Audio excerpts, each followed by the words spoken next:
Olá, meus amigos. Estou aqui de volta para apresentar o tópico 5 da palestra de Missões e Evangelismo. Então, no tópico 5, a pergunta é: com quem devo aprender esses ensinamentos?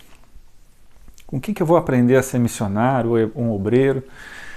Bom, sem hesitar, eu posso dizer aqui, Mateus 11:29, tomai sobre vós o meu jugo e aprendei de mim, que eu sou manso e humilde de coração, e encontrarei descanso para vossas almas. Jesus fala para aprender dele. Então eu estou mostrando para vocês aqui a pregação mais cristocêntrica possível, porque não existe exemplo melhor para a gente aprender a ser missionário ou obreiro. Mas Cristo subiu ao céu e nos deixou seu Espírito Santo. Qualquer pessoa que é guiada pelo Espírito de Deus e tem experiência, ela está apta a ensinar. Vamos ver exemplos na Bíblia. Quando Jesus ele fez a grande comissão e deixou ali a responsabilidade para os discípulos, embora eles não tivessem ainda perfeição, tinham ainda problemas para resolver. Depois que eles se uniram, eles conseguiram, depois do Pentecostes, passar essa mensagem adiante e ensinar outros de forma muito poderosa. Vamos ver assim esse exemplo entre os apóstolos, como é que foi na prática.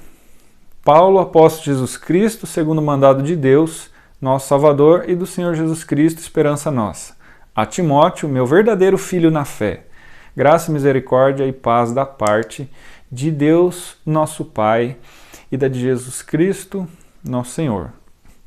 Como te roguei, quando parti para a Macedônia, que ficasseis em Éfeso, para advertires a alguns que não ensine outra doutrina. 1 Timóteo 1, de 1 a 3. O que Paulo está dizendo aí? Que Timóteo, aqui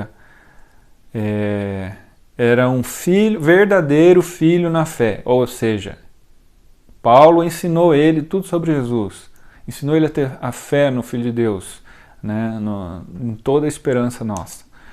E aí ele mudou de vida, foi transformado e agora estava apto a levar essa mensagem para outros, através da convivência com Paulo.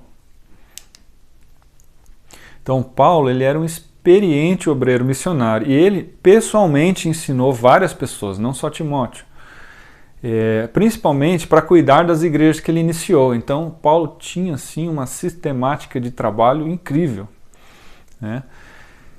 Ele foi muito eficaz, principalmente para proteger os rebanhos dos lobos, pessoas que queriam desvirtuar a mente ali daqueles com recém-convertidos, porque Satanás ficou furioso com a eficiência de Paulo, porque o evangelho com ele se multiplicou rapidamente.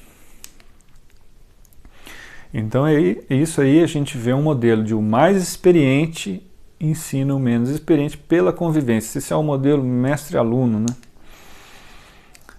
Um outro exemplo ali do Velho Testamento, nós vemos aí Elias e Eliseu.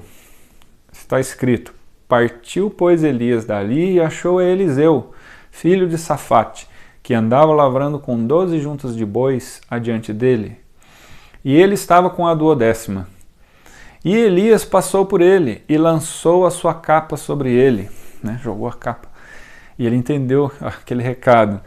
Ele deixou os bois e correu após Elias e disse: deixe-me beijar meu pai e minha mãe, e então te seguirei. E ele lhes disse: vai e volta, pois. Que te fiz eu? Voltou, pois, de o seguir, e tomou a junta de bois, e os matou, e com os aparelhos dos bois cozeu as carnes, e as deu ao povo. E comeram, então se levantou, e seguiu Elias, e o servia. Então, a partir desse momento, ele se tornou um discípulo, se tornou um aluno. 1 Reis 19, de 19 a 21. Também Elias treinou Eliseu antes de partir numa carruagem de fogo, e por sua vez Eliseu cuidou das escolas de profetas e os ensinou principalmente a manter a fé no Deus de Israel e ficar longe da idolatria. Olha aí a cena que Elias põe a capa ali em Eliseu.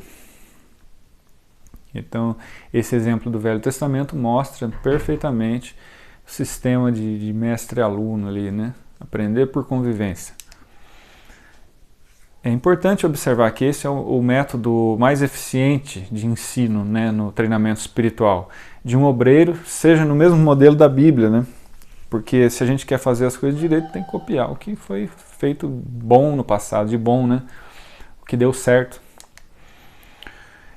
Esse modelo mestre-aluno convivendo de forma real, trabalhando juntos para adquirir experiência, tal qual a de ser o professor, né? Então o aluno ele tem que se tornar exatamente ali, tudo que o professor sabe ele tem que dizer.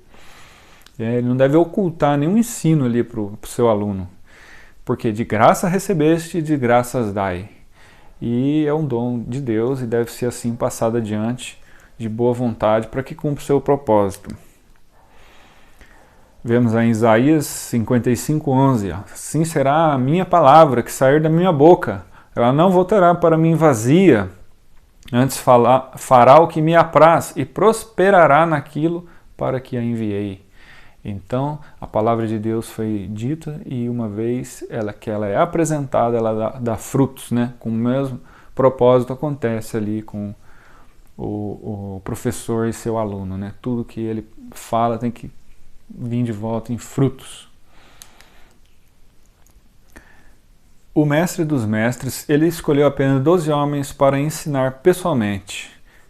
Jesus subiu um monte, chamou os que ele quis, e eles foram para perto dele. Então escolheu 12 homens para ficarem com ele e serem enviados para anunciar o evangelho. A esses 12 ele chamou de apóstolos, né, como nós já vimos anteriormente. E eles receberam autoridade para expulsar os demônios. Os 12 foram Simão, a quem Jesus deu o nome de Pedro, Tiago, João, filho de Zebedeu, que deu o nome de Boanerges, que é o filho do trovão. Imagina a personalidade desse, hein? Filho do trovão. André, Filipe, Bartolomeu, Mateus, Tomé, Tiago, filho de Alfeu, Tadeu, Simão, o nacionalista, e Judas Iscariotes, que traiu Jesus. Você vê pessoas aí de personalidade bem diferente, mas que Jesus escolheu de propósito porque ele queria ensinar cada um a se comunicar bem um com o outro e poder passar o evangelho se ajudando mutuamente nas suas diferenças. Olha só. E Jesus escolheu 12 por quê? É um número limitado que ele conseguia dar atenção, né? Ele chamava particularmente, ensinava, repreendia, enfim. Então, esse é um método eficaz, exige mais professores, mas é assim que tem que ser, né? É diferente do sistema de palestra, de uma pessoa pregando, 45 alunos numa sala, aquela bagunça, né? O professor não sabe às vezes nem o nome do aluno, e é complicado. Não foi esse o método ideal que Jesus escolheu, né? Ele escolheu ensinar ali pessoalmente. Então as palavras de inspiração que nós vamos ler aí, estão escritas no livro A Ciência do Bom Viver. A todos quantos se tornam participantes da sua graça, o Senhor indica uma obra em benefício de outros. Cumpre-nos estar individualmente em nosso posto, dizendo: eis-me aqui, envia-me a mim. Isaías 6:8. Sobre o ministro da palavra, a enfermeira, missionária, o médico cristão, o cristão individualmente, seja ele comerciante ou fazendeiro, profissional, mecânico, sobre todos repousa a responsabilidade, né? Não é só porque uma pessoa é assalariado, que recebe ali a donativo para ir para uma missão, que os outros não têm responsabilidade. Eles têm sim, de agir na sua esfera, né? É nossa obra revelar aos homens o evangelho de sua salvação. Todo empreendimento em que nos empenhemos deve ser um meio para esse fim. Ciência do Bom Viver, página 148. Então, tudo que nós vamos fazer, até o nosso trabalho, tem que ter ali também uma finalidade de ajudar no trabalho de salvação. Mais palavras de inspiração, essa está escrita no livro Testemunhos Seletos, volume 3. Em todos os campos, próximos e distantes, haverá homens que serão chamados do guidão do arado e das mais comuns profissões no comércio, em geral preferidas. Imagina, né?